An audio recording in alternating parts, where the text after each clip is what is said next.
I'll do anything. I'll go anywhere.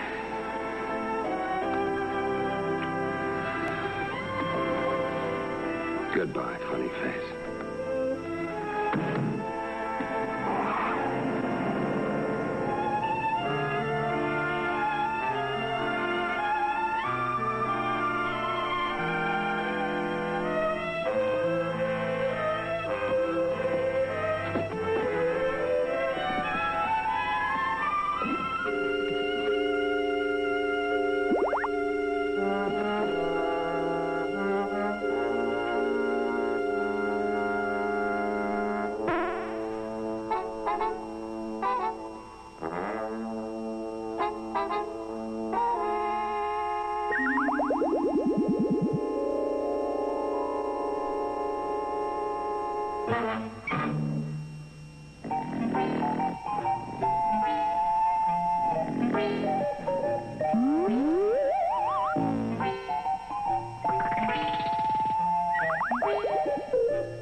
Snoring, John.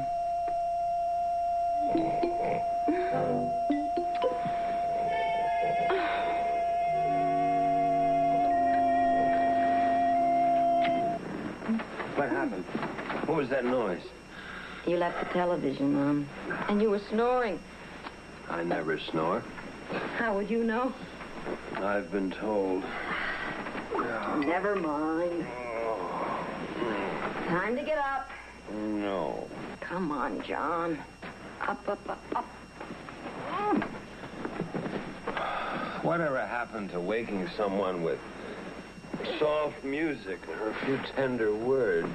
I'd like to humor you, dear, but today is laundry day. So would you please get up so I can get the sheets?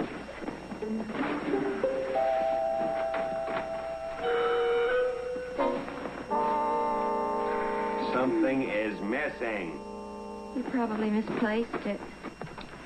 I'm talking about our lives. Where's the sweet mystery? Where's the excitement? For one thing, we're getting older. Is that how I failed you? By getting old and unattractive? Don't be silly.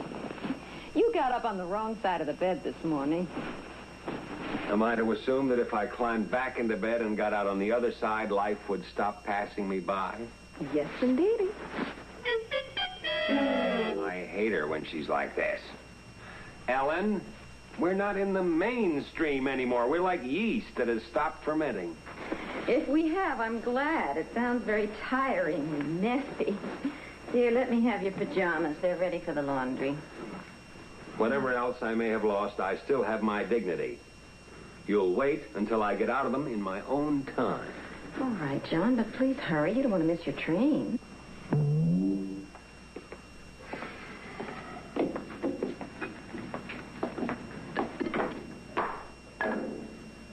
Humdrum. What, dear? I said humdrum. Monotonous. Boring. Repetitive. That's what life has become. Is that the cross you're going to bear today? It's the cross I bear every day. We're all trapped in a deadly pattern. We all take living for granted. Life takes us for granted. Aren't there any more dragons to kill? Dragons are mythical creatures. They never existed. No, that's exactly what I'm talking about. The child's an atheist. I believed in dragons until I was 18 years old.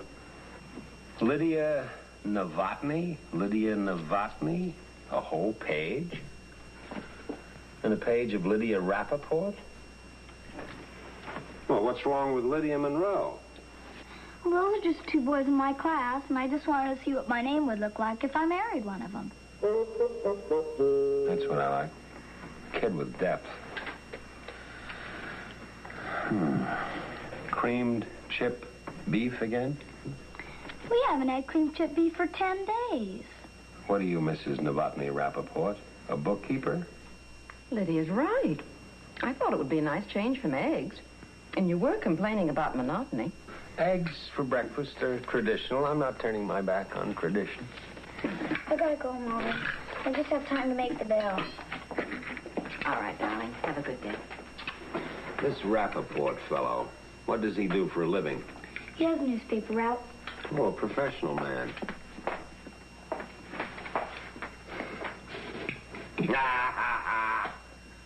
What happened? Nothing happened. Nothing ever happens. Oh, I have an adventure for you. You can return these pickle forks to Peabody's. Pickle forks? You remember them? Your Aunt Helen gave them to us for our anniversary. That was 10 months ago. Why are you returning them now? Because there's supposed to be 12 and there's only 11, so the store actually cheated us. You have a perfect right to be indignant. Well,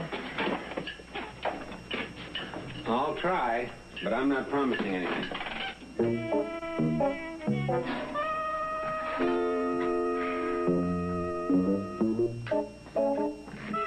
I didn't know you were a secret drinker. You aren't very observant. That bottle of champagne has been in there for 3 years. It has? Someone gave it to us for Christmas, and we said we'd save it for a special occasion. Now, you see, that proves my point. 3 years and not one single special occasion. I don't know why you're so worked up. You don't even like champagne. She has not understood a word I said.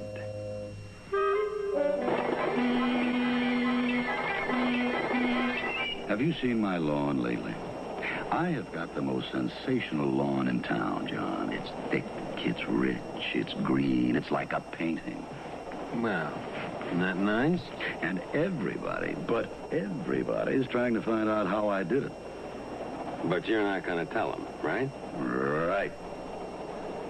But you're my buddy, John, so I'm going to let you in on it.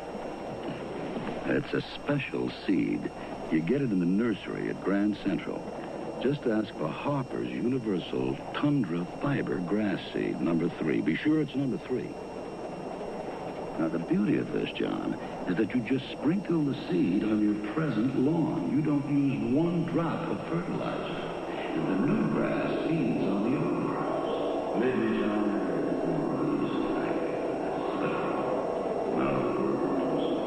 lawns.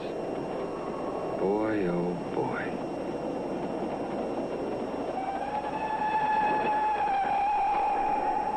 Don't be silly. For one thing, we're getting older.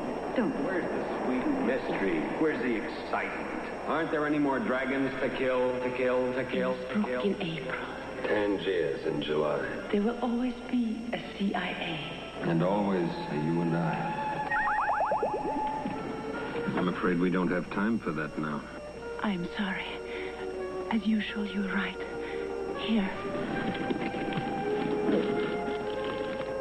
John, don't let this out of your sight.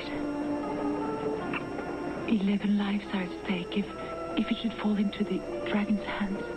The dragon, our old friend. Amazing how every time things get humdrum, the dragon walks back into our life.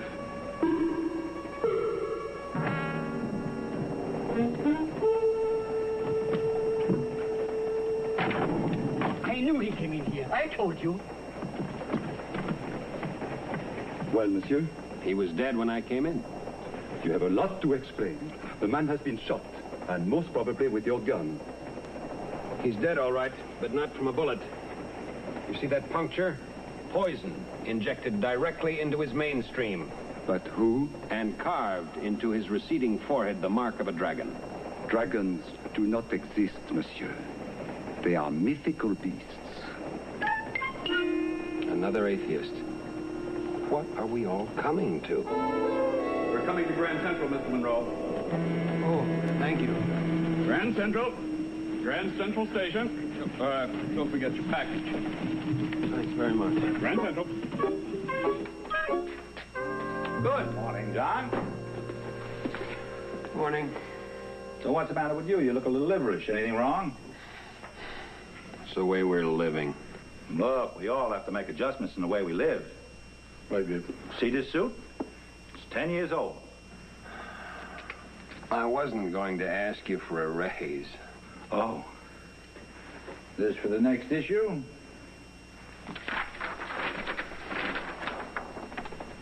Now, what's the caption? I don't know.